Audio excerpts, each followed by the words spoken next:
నీకిప్పటి వరకు ఎవ్వరూ చెప్పని కథ ఒకటి చెప్తాను, విను. రాముడు తన అవతారాన్ని చాలించి వైకుంఠానికి వెళ్లే సమయం వస్తుంది. దానికి హనుమంతుడు ఒప్పుకోడని తెలిసి రాముడు తన ఉంగరాన్ని ఒక పుట్టలో పడేస్తాడు. ఆ ఉంగరం కోసం హనుమంతుడు సూక్ష్మ రూపంలోకి మారి ఆ పుట్టలోకి లోతుగా వెళ్ళి పాతాళలోకం చేరుకుంటాడు. ఇంకా ఈ విషయం జైలు దగ్గరికి వెళ్ళలేదు. వెళ్తే నేను ఇంకో సెపరేట్ సెల్లో పెడతా. అక్కడి నుండి ఎటు వెళ్లాలో తెలియని హనుమంతుడికి వాసుకి దారి చూపిస్తాడు. ఇది నీదే అనుకుంటా.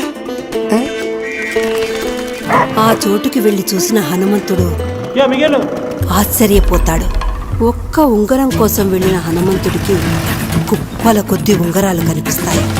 అక్కడ అన్ని ఉంగరాలు ఎందుకున్నాయి, వాటిలో తన రాముడి ఉంగరం ఏది అని వాసుకిని అడిగితే, కేసు మీరు చదవలేదా సార్?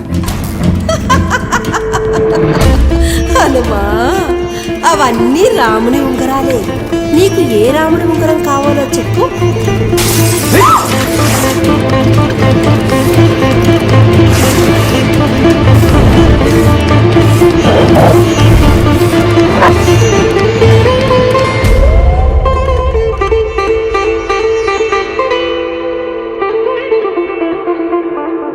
అదెలా పాసిబుల్ సార్? జరగకుండా జరిగినట్టు అనిపించేది ఒకటి ఉంది కదా, ఆ ఎంటీ స్పేసే డేజా vu.